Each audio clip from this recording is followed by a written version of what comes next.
दोस्तों, आइए इस भाग में अपनी कहानी समय का चक्र की यात्रा को पूर्ण करते हैं। विनोद शहर आकर 10वीं के आगे की पढ़ाई के लिए कॉलेज में एडमिशन ले लेता है। कुछ पैसे जो उसने मेहनत मजदूरी करके बचाए थे साथ में लेकर आता है। इतने पैसे में वह 1 से 2 महीने तक ही अपने कॉलेज की फीस के अलावा खुद के लिए पर्याप्त व्यवस्था कर सकता था। क्योंकि विनोद पढ़ाई लिखाई को लेकर गंभीर होने के साथ साथ एक मेहनतकश लड़का था, इसलिए वह सोचता है कि इस युवावस्था में अगर मैंने पढ़ाई करने के लिए मेहनत मजदूरी छोड़ी है तो अब मुझे घर से पैसे भी नहीं मांगने चाहिए। क्योंकि बाबा तो अब वैसे भी कमा नहीं पा रहे और भैया जो कुछ भी कमाते हैं उससे अपने परिवार का भरण पोषण करते हैं। आगे बढ़ने का निर्णय मैंने लिया है और इसके लिए जितनी व्यवस्था चाहिए वह मुझे स्वयं ही करनी होगी। विनोद 500 रुपये महीने पर एक कमरा किराए पर ले लेता है। उसने पढ़ाई लिखाई भी चालू कर दी थी। सुबह 8 से शाम 4 बजे तक वो कॉलेज में रहता और पढ़ाई करके आने के बाद उसके पास कुछ समय शेष बचा रहता। तो अब वो सोचने लगा कि क्यों ना मैं शाम 5 से 9 बजे तक के समय को जीवन यापन अर्जित करने में लगाऊं। विनोद इस विषय पर चिंतन करते हुए सोचता है कि मेरे पास कोई पर्याप्त संसाधन भी तो नहीं, आखिर करूं तो करूं क्या। शहर में कमाई करने के लिए कुछ संसाधन भी तो होने चाहिए। शुरुआत में उसके मन में रिक्शा चलाकर भाड़ा कमाने का विचार आता है। वह भाड़े पर एक सेठ से रिक्शा लेकर चलाता भी है, किंतु इसमें उसे शारीरिक मेहनत बहुत हो जा रही थी। पढ़ाई लिखाई और कॉलेज जाने के अलावा रिक्शा चलाकर वह थक जाता था। इसी वजह से पढ़ाई करने में भी उसे पर्याप्त उत्साह नहीं महसूस हो रहा था। इन सब बातों के कारण ही विनोद कुछ दिनों में रिक्शा चलाने का काम छोड़ देता है। परंतु 2-3 महीने रिक्शा चलाकर उसने जो कुछ पैसे बचाए थे उससे एक चाय का छोटा सा स्टॉल खोल लिया। अब विनोद 8 से 4 पढ़ाई करता और शाम 5 बजे से अपने चाय की दुकान पर चाय बेचता। विनोद इसी तरह कुछ समय तक मेहनत करता रहा। अब उसके चाय की दुकान की व्यवस्था भी ठीक ठाक हो गई थी। वह दिन भर में 150-200 कप चाय बेच लेता। प्रति कप 2 रुपए पर चाय बेचकर हर दिन 150-200 रुपए की बचत कर लेता। अब विनोद समय पर घर लौट जाता, कुछ पैसे भी कमा लेता और उसकी पढ़ाई का नुकसान भी नहीं हो रहा था। इसी तरह से 2 साल बीत जाते हैं। अब विनोद ने अपने इंटरमीडिएट की पढ़ाई पूरी कर ली थी। 60% से अधिक अंक लाकर प्रथम श्रेणी में उत्तीर्ण भी हो गया था। अपनी पढ़ाई लिखाई के दौरान विनोद को जमींदार साहब के कड़वे शब्द भी याद आ जाते थे और यह भी कि उसके पिता उनके कर्जदार हैं। इसी कारण एक बार अपने भाई रवि से टेलीफोन बूथ पर बात करते समय विनोद पूछता है, भैया क्या ये सच है कि बाबूजी ने जमींदार से कर्ज लिया है और अभी भी हमारे ऊपर कर्जा बना हुआ है।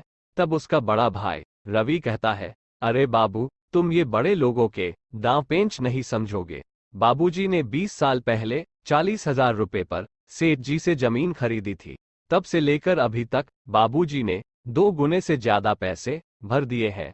पर सेठ कहता है अभी भी 40,000 रुपया बकाया है। ये कैसा कर्जा है विनोद जो चुकाए नहीं चुकता। विनोद बड़ी गंभीरता से ये सब सुन रहा था। वह पूछता है, भैया तब सेठ जी ने ब्याज दर क्या बताई थी? क्योंकि विनोद अब शहर में रह रहा था तो बैंक लोन, ब्याज दर आदि का कुछ ज्ञान उसे भी हो गया था। वह ये भी जानता था कि एक आम आदमी, खासकर किसी मजदूर या किसान को तब कितनी कठिनाई होती थी बैंक से लोन लेने में। वह कहता है, भैया बिना वास्तविक हिसाब किताब के सेठ जी पर लांछन लगाना भी ठीक नहीं। इस पर रवि गुस्से में कहता है, शहर की हवा लग गई क्या तुझे? हाँ ठीक है, अब हम अनपढ़ लोगों की बात तो बेमतलब ही लगेगी तुझे। विनोद कुछ कहना चाहता था, कहता है, भैया, पर फोन की लाइन अब कट चुकी थी। विनोद घर आकर कर्ज का हिसाब लगाता है और उसे पता चलता है कि जहां तब बैंक से लोन मिलना लगभग असंभव था, वहां सेठ जी ने लगभग 15% ब्याज दर पर और कहीं ज्यादा लंबे समय के लिए कर्ज दिया, जिसे यदि 20 साल की अवधि में देखें तो आज की तारीख में कुल 1,20,000 रुपए चुकाने होंगे। भैया कहते हैं 2 गुने से ज्यादा पैसे चुका दिए, मतलब हमने अब तक लगभग 80,000 रुपए चुकाए हैं, फिर भी 40,000 तो बकाया रहते ही है। इसका मतलब है सेठ जी ने सही कहा था। हे भगवान। विनोद अब स्नातक के आखिरी वर्ष में पढ़ रहा था और उसने प्रतिस्पर्धा परीक्षाओं के लिए आवेदन भी कर दिया था। कुछ समय बीतता है। अब विनोद के प्रतिस्पर्धा परीक्षा के परिणाम आने वाले थे। सुबह के अखबार में जब वह सफल परीक्षार्थियों की सूची देख रहा था तो उसे अपना नाम भी सूची में शामिल मिलता है। विनोद सब इंस्पेक्टर के पद पर चयनित हो गया था। आखिर सालों की मेहनत और अपने बलबूते पर आगे बढ़ने के उसके हौसले ने उसे इस मुकाम तक पहुंचा ही दिया। ना जाने कितनी निराशाओं, संघर्षों और परिस्थितियों से लड़कर आज विनोद ने यह उपलब्धि हासिल की थी। जब वह ये खबर अपने भाई और पिता को फोन पर देता है तो मानो बड़े भाई रवि की खुशी का ठिकाना नहीं रहता और बाबूजी तो विनोद को लाड से साहब साहब कहने लगते हैं। विनोद कहता है, भैया अब आपको इतने दूर टेलीफोन बूथ पर आने की जरूरत नहीं, मैं जल्दी ही आपके लिए एक मोबाइल फोन भेजवा रहा हूं, अब घर बैठे बात होगी हमारी।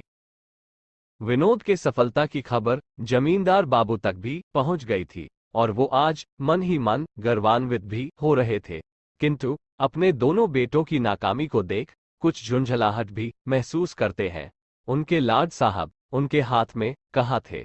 बचपन से उनकी जेब में पैसे डाल दिए, किसान मजदूरों से जो सेवा चाही करा ली। बच्चों को संसार जैसी दिखाई जाए वो उसे ही वास्तविकता समझ लेते हैं। गौर से देखें तो इसमें उनका भी क्या दोष? जमींदार बाबू के दोनों बेटों में से किसी ने भी उनके जमीन और खेती के व्यवस्था की जिम्मेदारी नहीं ली थी। उनका छोटा लड़का तो विशेषकर गलत संगत में पड़ गया। 12-13 साल की उम्र से ही मोटरसाइकिल लेकर दोस्तों के साथ शहर निकल जाता और देर रात गांव लौटता। बड़े होने पर यही स्वच्छंदता आदत बन चुकी थी।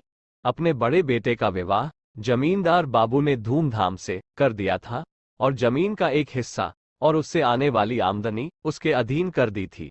बड़े बाबू भी केवल अपने हिस्से के जमीन की जुताई बुवाई से मतलब रखते और अधिकतर अपने परिवार में ही मगन रहते। खैर, विनोद के सब इंस्पेक्टर पद पर चयनित होने के कुछ वर्ष के बाद की बात है। जिस शहर में विनोद की नौकरी थी वहीं जमींदार जी का भी आना होता है। वह बड़ी परेशानी में थे। उनके छोटे लड़के उज्ज्वल को पुलिस ने हिरासत में ले लिया था। नशा के विक्रेताओं ने उसे इस तरह फंसाया था कि हजारों रुपए का बकाया उस पर था और नशे की लत भी हो गई थी। ये खबर विनोद के थाने तक भी पहुंच जाती है। विनोद तत्काल वहां उपस्थित होता है और पूरी परिस्थिति का विस्तार से संज्ञान लेता है। उज्ज्वल ने जिस व्यक्ति से पैसे उधार पर लेकर नशे वालों को दिया था उन्हीं की कंप्लेन पर उस पर रिपोर्ट लगाई गई थी। विनोद आमुख कर्ज देने वाले व्यक्ति को थाने के बाहर बुलाता है और उसके 50,000 रुपए के बकाये को अपने पैसों से भर देता है। अब उज्ज्वल की कंप्लेन वापस ले ली जाती है।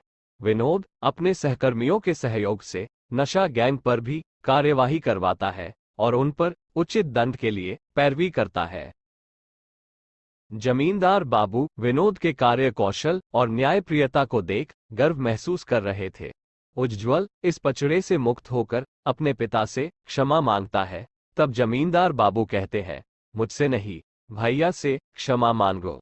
उज्ज्वल विनोद से हाथ जोड़कर कहता है, मुझे माफ कर दीजिए भैया।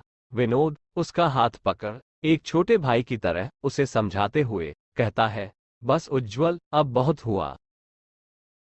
जमींदार बाबू कहते हैं, विनोद मुझे तुम पर गर्व है। काश मैं समय रहते अपने बेटों को भी सही मार्ग दिखा पाता। तुम्हारे गांव छोड़ने से पहले जो कठोर शब्द मैंने तुमसे कहे थे वो मुझे हमेशा एक कड़वी याद की तरह परेशान करते रहे। विनोद कहता है, अभी भी देर नहीं हुई चाचा, इन्हें नशे के रास्ते से हटाकर अब मेहनत के रास्ते पर ले आइए और अफसोस मत करिए चाचा, आपने हमारे गांव के लिए बहुत कुछ किया है। हमारे गांव को अभी आपकी जरूरत है। हम आपके बच्चों के समान हैं और आवश्यकता पड़ने पर सदैव आपके सपोर्ट में खड़े रहेंगे। और फिर जमींदार बाबू पूछते हैं, बेटा, तुम्हारे इस 50,000 रुपए का कर्ज मैं पता नहीं कब उतार पाऊंगा। इस पर विनोद कहता है, चाचा, कर्ज आप पर नहीं, मुझ पर था। आपको कुछ भी चुकाने की आवश्यकता नहीं। दोस्तों, ये थी कहानी समय का चक्र। आशा है आपको कहानी पसंद आई होगी।